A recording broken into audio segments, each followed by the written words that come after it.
percaya dengan apa yang anda dengar.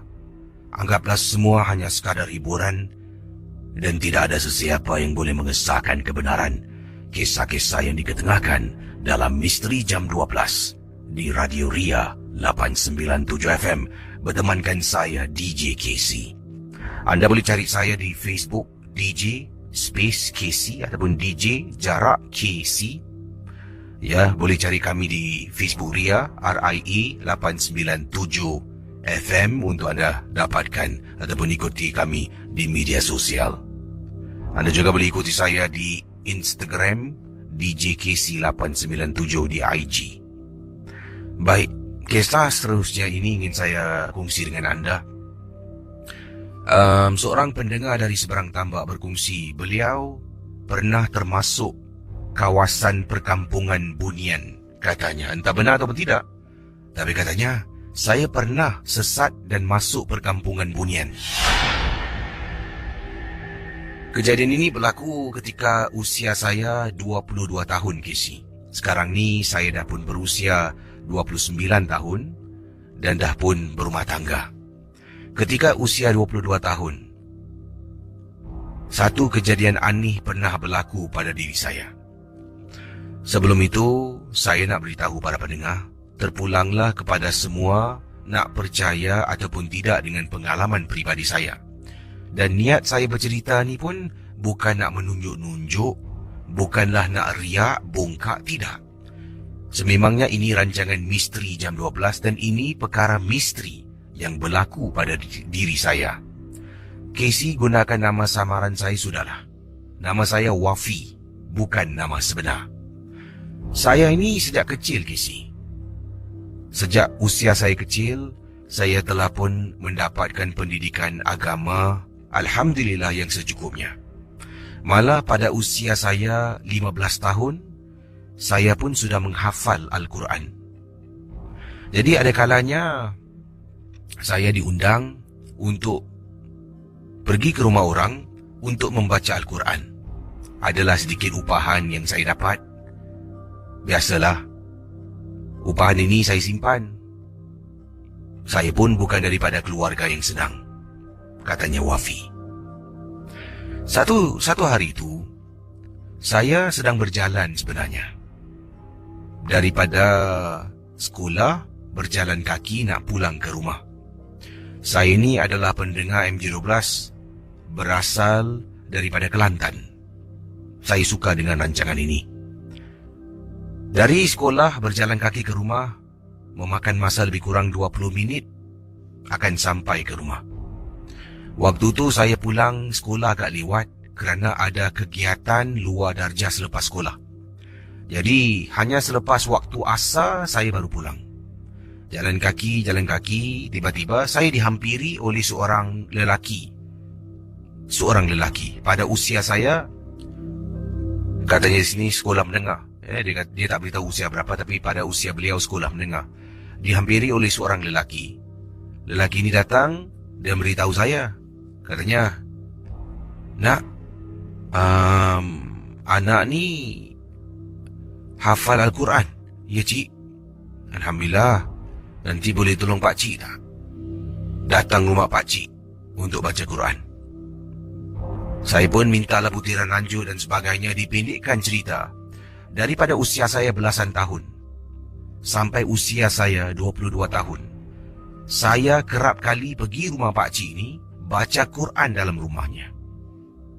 Membaca Quran dan saya diupah, Kisi. Dan saya dengan pak cik ni dah macam keluarga. Ibu saya pun dah kenal, ayah saya pun dah kenal, dan alhamdulillah boleh dikatakanlah, kerana saya kenal dengan pak cik ni pun tahu hidup susah, dia banyak membantu dari segi keuangan. Ini contoh misal kata beliau mungkin sekolah menengah, usia 17 tahun mungkin. Jadi 17 tahun sampai 22, lebih kurang 5 tahun ulang-alik. Daripada sekolah balik rumah, mungkin ada hari-hari tertentu.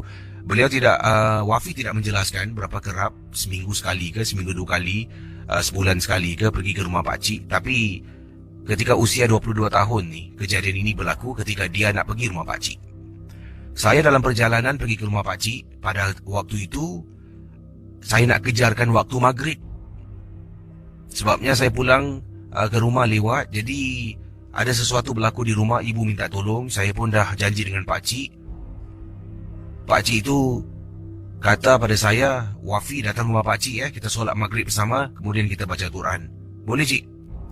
Jadi dah siap semua. Dah tolong ibu, dah buat apa yang patut saya buat. Saya pun pergi rumah pakcik.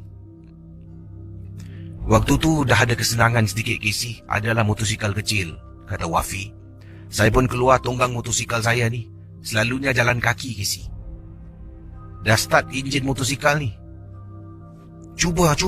Alamak, motosikal saya pula rusak. Kalau dah rusak, mesti akan lambat sampai rumah pakcik. Yalah, naik motor lebih cepat. Jalan kaki tu agak jauh sedikit. Tak ada masa Casey nak pergi repair. Tak apalah. Tinggalkan motor. Saya kata pada mak, Mak, Afi tak bawa motor motor rosak lah. Iyalah. Saya pun letak motosikal saya tepi. Berjalan. Dah tengok, alamak, dah dekat waktu ni. Masuk dalam kawasan jalan shortcut ni. Jalan melalui kawasan ladang kecil. Jadi tengah jalan dekat dalam. Makin lama makin dah nak gelap ni. Jalan.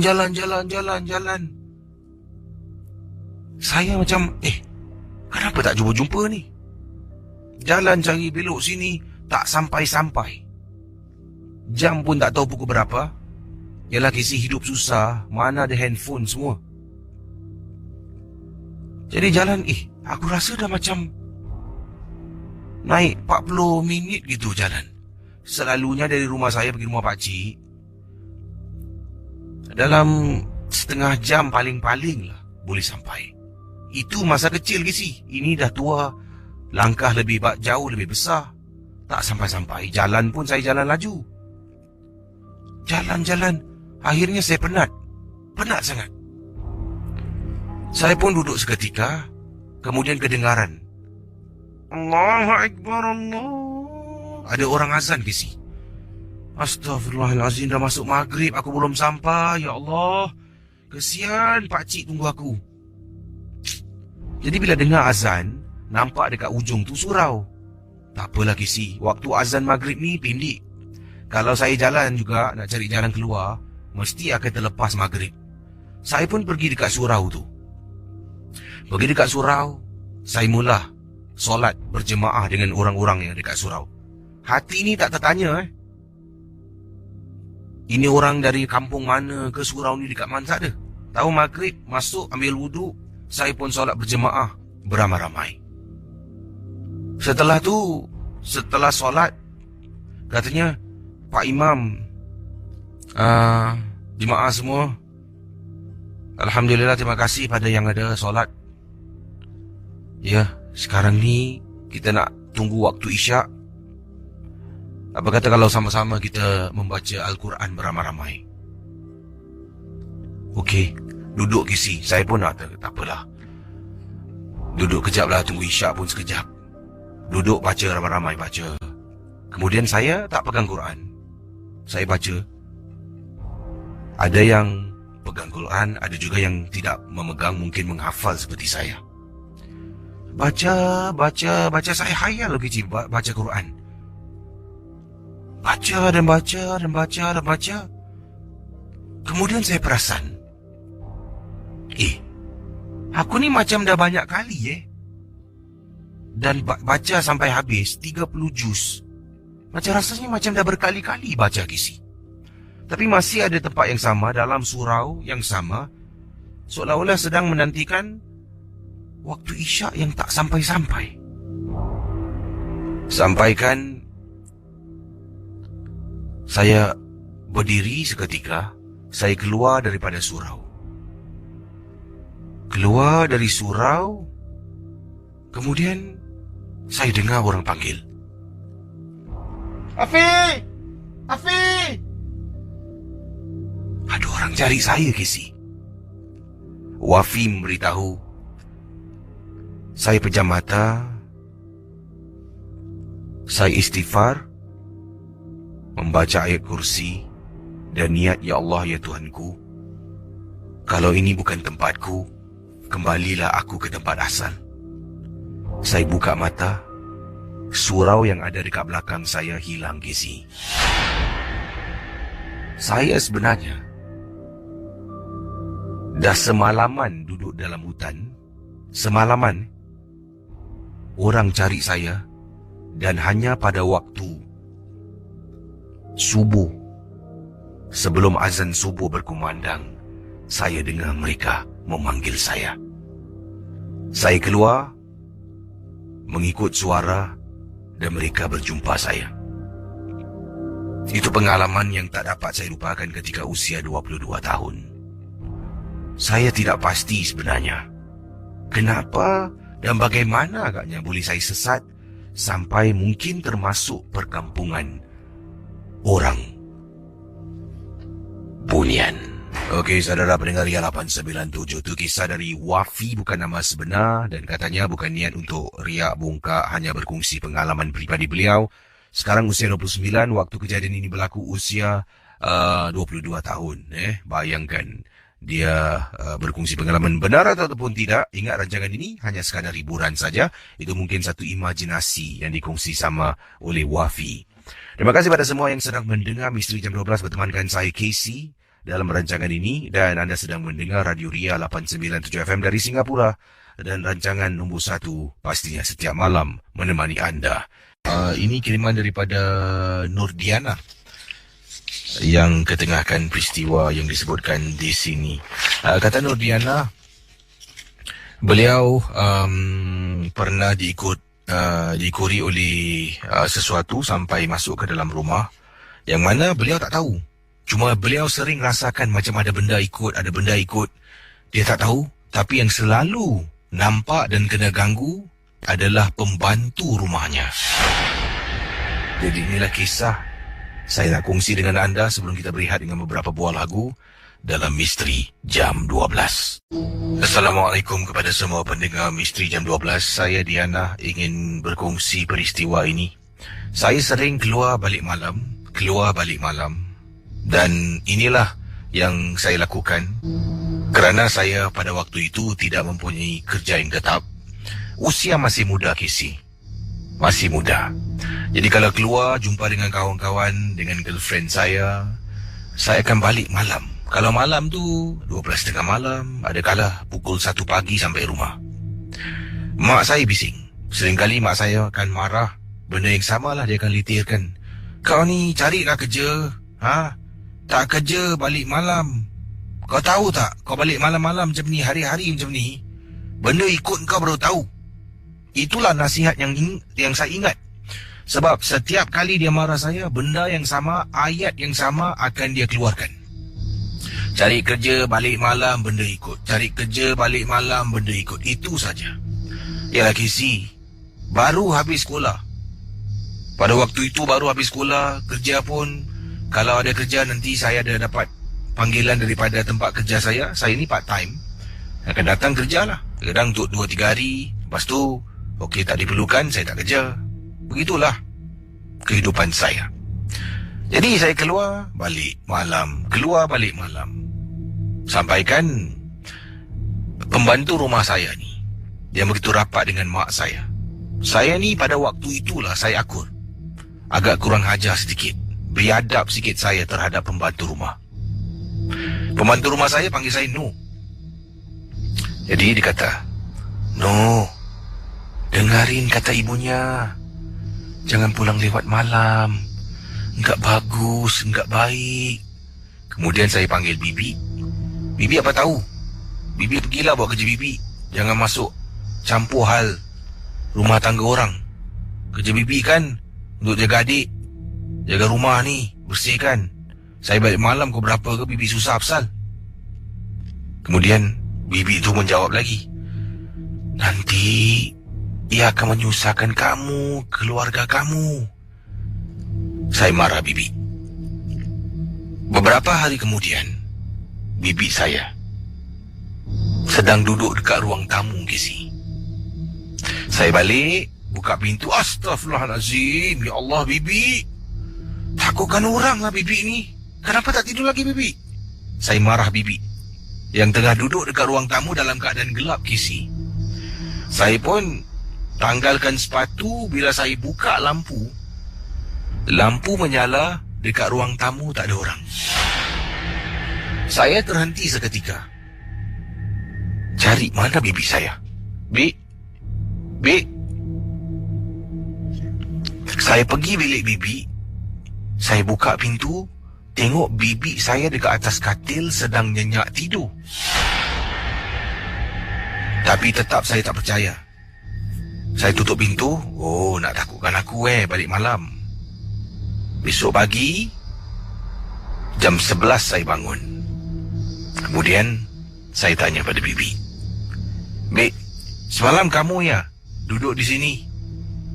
Kamu takutkan aku ya? Bibi kata, sumpah tidak. Bibi semalam tidur siang. Kata bibi saya, Casey. Saya tak percaya. Saya kata ni, bibi ni mesti. Kemudian saya komplain dekat mak saya. Mak tahu tak? Semalam bibi ni duduk dalam gelap, mak, dekat ruang tamu ni, dekat sofa. Konon-konon nak takutkan orang. Kau balik pukul berapa semalam? Lah, orang cakap pasal bibi. Dia tanya balik pukul berapa pula. Mak tanya, bibi duduk depan apa? Nampak orang balik pukul berapa? Kau balik pukul berapa semalam? Saya diam. Dah lah. Angkat kaki, jalan. Itu membuat saya rasa marah, lebih marah terhadap bibi saya. Beberapa hari kemudian, saya keluar dan balik malam lagi, Casey.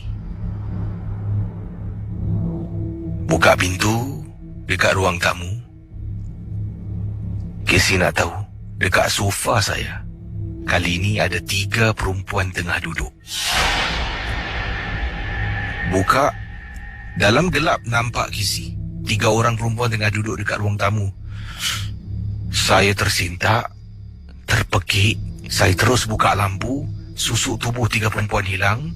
Bila terpekik, bibi saya terbangun. Mak saya terbangun, keluar rumah. Keluar daripada bilik rumah. Kemudian katanya di sini bertanya pada saya. Saya tak boleh bercakap. Saya dalam keadaan ketakutan. Bila bibi saya tepuk saya, ketakutan Casey dibuatnya. Dipendekkan cerita,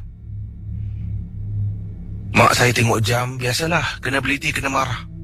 Kemudian bibi saya yang beritahu mak, Puan, sudahlah Puan, jangan marah-marah lagi Nur. Mak saya tanya, kenapa dengan kau ni? Saya beritahu, tadi bila saya balik, saya buka pintu, saya nampak ada 3 orang tengah duduk dekat ruang tamu. Itu yang buat saya terpekik. Kemudian mak saya cakap, kau tahu tak? Sejak kau asyik balik malam, jangan cakap engkau nampak. Aku dengan bibi engkau pun dah nampak. Sebab tu aku nasihatkan kau, jangan balik malam kau degil. Tengah bercakap-cakap ni, Casey, pintu bilik bibi saya ada orang hempas. Kau tengok tu? Nampak tak? Ini semua angkara kau balik malam. Kau nak balik malam, sekali-sekala mak faham. Ini seminggu sampai 3-4 kali kau balik malam. Lagi sekali kau balik malam, tak tahulah apa yang lagi kau bawa balik. Tolonglah, janganlah balik malam lagi. Jadi pendengar Ria 897 FM, akhirnya saya akur dengan permintaan mak saya. Mak saya pun berjumpa dengan seseorang datang ke rumah untuk simah dan bersihkan rumah. Bukan perkara yang mudah, tapi ia memakan masa. Dan akhirnya, saya dah tak lagi balik sampai lewat malam. Kalau keluar dengan kawan-kawan, paling-palinglah sampai rumah jam 10.30 malam. Itulah pengalaman saya. Terima kasih dan selamat tengah malam, Casey. Baik, kisah yang ingin saya ketengahkan adalah satu peristiwa yang dialami oleh seorang pendengar. Dan ini bila saya baca dan bayangkan pengalaman yang dialami oleh pendengar kita, amat menyeramkan. Beliau katanya di sini, telah pun membeli sebuah rumah. Tapi rumah yang dia beli ini adalah warga negara Singapura lah. Dan dia telah pun membeli sebuah rumah di seberang tambak. Jadi orang Singapura beli rumah dekat Johor. Ini berlaku lebih kurang 10 tahun yang lalu. Ya, rumah banglo yang dibeli dengan harga yang amat rendah dan murah sangat-sangat. Saya tidak terfikir sebenarnya untuk bertanya tentang harga. Oleh kerana harganya yang menarik, saya dengan suami terus terjun. Maksudnya tu digunakan bahasa kiasan lah, membeli rumah yang disebutkan ini. Setelah kami tanda tangan kontrak dan sebagainya, kami pun bersiap sedialah untuk membeli perabot, ya, barang-barang. Ada juga barang-barang dalam rumah tu yang ditinggalkan oleh pemilik tuan yang lama lah. Sebabnya ada perabot yang masih ada yang telah pun diambil. Rumah tu tidaklah dilengkap kesemuanya. Dan dipendekkan cerita, apabila saya ni sebenarnya mengajak kakak saya dan juga anak-anaknya lah untuk bercuti di rumah baru saya di seberang tambak, perkara ini berlaku. Waktu itu kami seramai lebih kurang 9 orang dalam rumah. Saya, suami dan seorang anak saya, dan yang lainnya merupakan kakak saya, suami, anak-anak dan pembantu rumahnya. Sedang kami duduk menonton, pembantu rumah kata kepalanya pening. Dia nak tidur awal. Jadi kakak saya pun biarkanlah pembantunya naik ke atas untuk tidur, sebabnya esok kami nak ke tempat lain lah. Jadi naik atas, beberapa saat pembantu terpekik lari turun bawah. Kami semua pusing dan tengok keadaan pembantu yang dalam keadaan histeria. Kakak saya tanya kepada pembantu, namanya Wiwik, tanya, Wiwik, kenapa dengan kamu, Wiwik? Dan Wiwik hanya boleh menangis dan tak boleh bercakap dalam keadaan menggigil ketakutan. Kemudian selepas dia dah tenangkan diri, kita tanya lagi. Dia kata dalam bilik dalam bilik Ati itu saya lagi sih, nama yang digunakan oleh kakak saya. Dalam bilik Ati saya nampak ada perempuan tergantung. Bila saya dengar, saya terkejut. Saya tanya lagi, apa kamu cakap? Dalam bilik Ati saya ternampak ada perempuan tergantung. Kisi, semua senyap, termasuk anak saya, termasuk anak-anak saudara saya, suami saya dan juga suami kepada kakak saya. Naik ke atas dan periksa. Mereka turun bawah. Mereka cakap tak ada apa-apalah.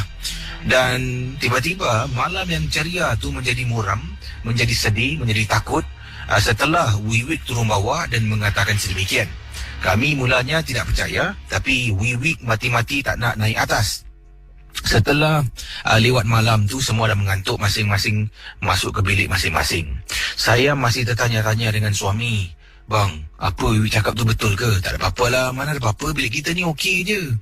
Jadi sampailah bila suami dah terlelap, suami dah masuk alam tidur, saya ni masih belum dapat lelapkan mata. Kisi memikirkan tentang apa yang dikatakan oleh pembantu rumah kakak saya. Tiba-tiba Kisi, saya ni tak sedap hati. Saya bangun. Kemudian saya pergi ke bilik kakak saya, di mana kakak saya pun belum lagi tidur, sedang duduk berbual dengan suaminya. Saya masuk dalam bilik. Saya tanya, Kak, Wiwik cakap tadi betul ke? Dahlah, Wiwik tak pernah cakap macam tu. Mungkin agaknya dia ternampak benda lain tak? Saya tak sedar hatilah, Kak. Kisi, bila saya sedang duduk dalam bilik kakak saya ni, dari mana saya duduk, saya boleh nampak bilik saya tau, Kisi. Jadi saya nampak kakak saya, abang ipar saya, belakang mereka pintu bilik. Dari pintu bilik boleh nampak pintu bilik saya dan bilik saya, suami sedang tidur. Tiba-tiba saya nampak ada benda ni hayun kiri kanan. Kisi, saya nampak perempuan, Kisi, tergantung betul-betul atas katil yang saya dengan suami sedang tidur awal tadi. Kak, Habis kakak saya tanya, Hati, kenapa dengan kau? Saya tunjuk belakang. Kakak saya tulis, suaminya tulis, tak nampak apa-apa. Kemudian saya tengok lagi, dah hilang kisi.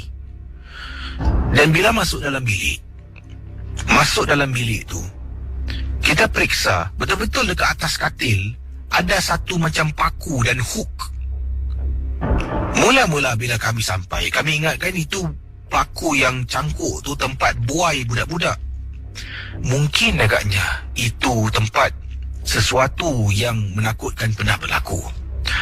Malam tu, suami saya dikejutkan.